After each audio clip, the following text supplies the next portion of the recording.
ご視聴ありがとうございます。タイガーです。今回は、趣を変えて、私の自宅マンションの困りごとを解決すべく、行った DIY の様子をお送りします。約3年前に自分でリノベした我が家の玄関です。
いよいよ寒さが強くなり、利用してみると、やはり結露はします。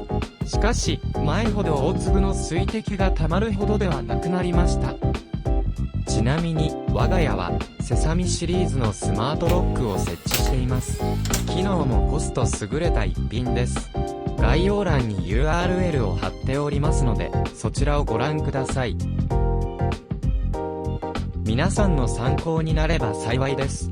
最後までご視聴ありがとうございました。また、よろしくお願いします。